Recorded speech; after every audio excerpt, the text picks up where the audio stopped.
আজকের এই আলোচনায় আমরা আধুনিক আর্থিক ব্যবস্থার সেই লুকানো ইতিহাসটা দেখব, যে ইতিহাসটা আমাদের রোজকার জীবনকে নিয়ন্ত্রণ করছে। চলুন এই রহস্যের গভীরে যাওয়া যাক।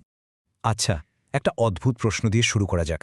ভাবুন তো একবার, যদি পৃথিবীর প্রত্যেকটা দেশ মানে আমেরিকা, চীন, জাপান, আমাদের ভারত সবাই যদি ঋণের বোঝায় ডুবে থাকে, তাহলে প্রশ্নটা হলো, এই টাকাটা ধার দিল কে? কোথা থেকে এলো এই বিপুল পরিমাণ টাকা?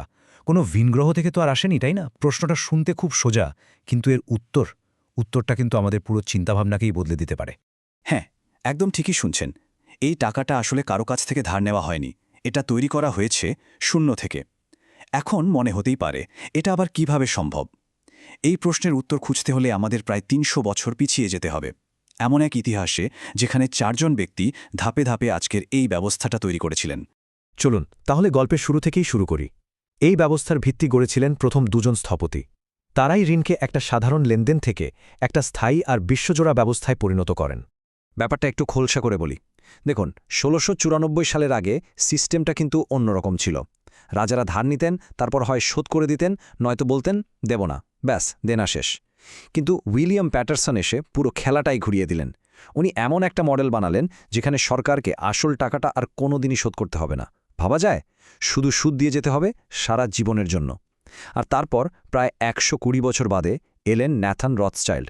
তিনি এই আইডিয়াটাকে নিয়ে গেলেন এক অন্য লেভেলে। তিনি ঋণকে এমনভাবে বিশ্বজুড়ে ছড়িয়ে দিলেন যেন একটা মাকড়সার জাল। একটা দেশ যদি কোনো কারণে ডুবে যায়, তাহলে তার ধাক্কা গিয়ে লাগবে বাকি সবার গায়ে। তো এই সরকারি বন্ড জিনিসটা কি? খুব সহজ ভাষায় বললে এটা হলো সরকারের দেওয়া একটা প্রতিশ্রুতিপত্র। সরকার টাকা ধার করার জন্য এই কাগজটা বিক্রি করে আর কথা দেয় যে যে এটা কিনবে তাকে নির্দিষ্ট সময় পর সুদসহ টাকা ফেরত দেওয়া হবে। ন্যাথান রথস্টাইল্ড যেটা করলেন, তিনি এই বন্ডগুলোকে একেবারে সবজি বাজারের মতো একটা ব্যবস্থায় নিয়ে এলেন, যেখানে যে কেউ এই প্রতিশ্রুতি কেনা-বেচা করতে পারে।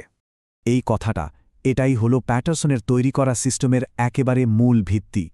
আসল টাকা ফেরত দিতে হবে না, শুধু সুদ দিয়ে যেতে হবে চিরকাল। এর মানে কি দাঁড়ালো? মানে হলো, একবার ঋণ নিলে একটা দেশের সাধারণ মানুষ প্রজন্ম থেকে প্রজন্মান্তরে সেই ঋণের সুদ নিজেদের ট্যাক্সের টাকা থেকে শোধ করতে থাকবে। বেশ, প্যাটারসন ঋণকে স্থায়ী করে দিলেন, আর রথস্টাইল্ড সেটাকে সারা বিশ্বে ছড়িয়ে দিলেন। কিন্তু তখনও একটা সীমা ছিল। ব্যাঙ্কগুলো ঠিক ততটাই ঋণ দিতে পারত যতটা সোনা বা টাকা তাদের কাছে জমানো থাকত। এরপর এলেন আমাদের তৃতীয় স্থপতি, যিনি এই সীমাটাই ভেঙে দিলেন। জেপি মর্গান ছিলেন আমেরিকার সবচেয়ে প্রভাবশালী ব্যাংকার। তিনি এমন একটা কেন্দ্রীয় ব্যাংক তৈরিতে সাহায্য করলেন যার নাম দেয়া হলো ফেডারেল রিজার্ভ। আর এই ব্যাংকের হাতে এমন একটা ক্ষমতা তুলে দেওয়া হলো যা আগে আর কারো কাছে ছিল না, বাস্তব কোনো সম্পদ ছাড়াই টাকা তৈরি করার ক্ষমতা। এই প্রক্রিয়াটা একটু মন দিয়ে দেখুন, কারণ এটাই আধুনিক অর্থনীতির সবচেয়ে বড় জাদু। ব্যাপারটা খুব সহজ। যখনই সরকারের টাকার দরকার হয়, তারা ফেডারেল রিজার্ভের কাছে একটা বন্ড বা প্রতিশ্রুতিপত্র পাঠায়। ফেডারেল রিজার্ভ তখন কোনো নোট না ছেপেই শুধু তাদের কম্পিউটারে একটা সংখ্যা টাইপ করে সরকারের অ্যাকাউন্টে টাকা পাঠিয়ে দেয়। এই ডিজিটাল টাকায় সরকার খরচ করে, আর সেটা ধীরে ধীরে পুরো অর্থনীতিতে ছড়িয়ে পড়ে। এই একটা লাইনই পুরো প্রক্রিয়াটার সারমর্ম। ব্যাংক আসলে শূন্য থেকে একটা সংখ্যা তৈরি করে সরকারকে ঋণ দিচ্ছে, আর তার বদলে জনগণের ট্যাক্সের টাকা থেকে আসল সুদ কামাচ্ছে। আর এটাই সেই প্রক্রিয়া যা ঋণকে করে তুলেছে একেবারে সীমাহীন। তো এখন সিস্টেমটা স্থায়ী, বিশ্বজোড়া এবং সীমাহীন। কিন্তু তখনও একটা ছোট সমস্যা ছিল। দেশগুলো ঋণ খেলাপি হতে পারত, মানে সোজা কথায় বলতে পারত যে আমি টাকা দিতে পারব না। পল ভলকার, ফেডারেল রিজার্ভের প্রাক্তন চেয়ারম্যান, আইএমএফকে ব্যবহার করে দেশগুলোর জন্য সেই পথটাও প্রায় বন্ধ করে দিলেন। ব্যাপারটা হলো, যখন কোনো দেশ আর ঋণ শোধ করতে পারে না, তখন আইএমএফ তাদের বাঁচাতে এগিয়ে আসে। কিন্তু অবশ্যই বিনামূল্যে নয়। তারা কিছু সাংঘাতিক কঠিন শর্ত চাপিয়ে দেয়, যেগুলোকে বলা হয় স্ট্রাকচারাল অ্যাডজাস্টমেন্ট। ভাবুন তো, একটা দেশকে ঋণ শোধ করার জন্য তাদের লাভজনক বিদ্যুৎ কোম্পানি বা রেল ব্যবস্থা বেসরকারি হাতে তুলে দিতে বাধ্য করা হচ্ছে, দেশের স্কুল হাসপাতালের বাজেট কমাতে বলা হচ্ছে। এতে কিন্তু ঋণ মাপ হয় না, বরং দেশগুলো আরও গভীর একটা ফাঁদে জড়িয়ে পড়ে। এতক্ষণ তো আমরা বড় বড় দেশ আর ঐতিহাসিক ঘটনা নিয়ে কথা বললাম, কিন্তু আসল প্রশ্নটা হলো, এই সব কিছুর সাথে সাধারণ মানুষের কি সম্পর্ক? এই বিশাল ব্যবস্থাটা ঠিক কিভাবে আমাদের পকেটে হাত ঢোকায়? ভারতের মাথায় এখন প্রায় ১৭ লক্ষ কোটি টাকার ঋণ। এটা একটা বিশাল অঙ্ক, আর এই ঋণের সুদ আমাদের সবাইকেই শোধ করতে হয়। কিন্তু কিভাবে? আমরা মূলত দুটো উপায়ে এই ঋণের সুদ দিয়ে থাকি। প্রথমটা হলো সরাসরি কর, যেমন ইনকাম ট্যাক্স বা জিএসটি, যা আমাদের মাইনে বা কেনাকাটার ওপর থেকে কেটে নেওয়া হয়। আর দ্বিতীয়টা হলো মুদ্রাস্ফীতি নামের একটা অদৃশ্য কর, যেটা আমরা সহজে বুঝতে পারি না, কিন্তু প্রতিদিন এর শিকার হই। মুদ্রাস্ফীতি কিভাবে কাজ করে তা এই উদাহরণটা খুব সহজে বুঝিয়ে দিচ্ছে।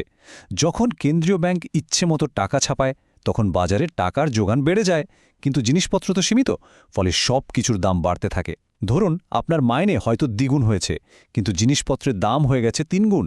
এর মানে কি? মানে হলো আপনার কষ্ট করে জমানো টাকার মূল্য আসলে কমে যাচ্ছে। এটা কোনো দুর্ঘটনা নয়, এটা একটা ডিজাইন। যে ঋণের ফাঁদে দেশগুলো আটকা পড়েছে, হুবহু সেই একই ফাঁদ আমাদের জন্য ব্যক্তিগত স্তরেও তৈরি করা হয়েছে। ইএমআই এবং ক্রেডিট কার্ডের মাধ্যমে আমরাও একটা ব্যক্তিগত ঋণের জালে এমনভাবে জড়িয়ে পড়ি, যেখান থেকে বের হওয়া প্রায় অসম্ভব হয়ে দাঁড়ায়। এই চার্টটা একবার দেখুন। হয়তো 1 লক্ষ টাকার একটা ফোন কেনা হলো, কিন্তু 24 মাসের ইএমআই শেষে দেখা গেল মোট 1,20,000 টাকা শোধ করতে হয়েছে। এই যে অতিরিক্ত 20,000 টাকা, এটাই হলো সুদ, যা সোজা চলে গেল ব্যাংকের পকেটে।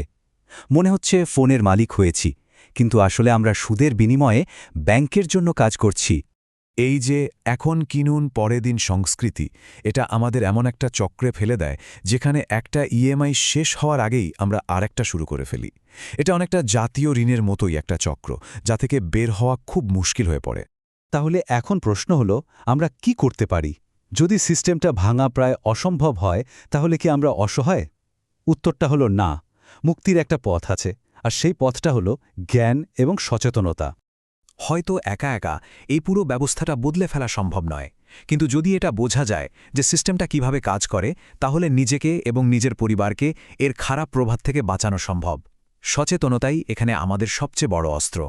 তাহলে বাঁচার উপায়টা কি? এখানে কিছু খুব কার্যকরী পদক্ষেপের কথা বলা হয়েছে, যা আমরা সবাই চেষ্টা করতে পারি।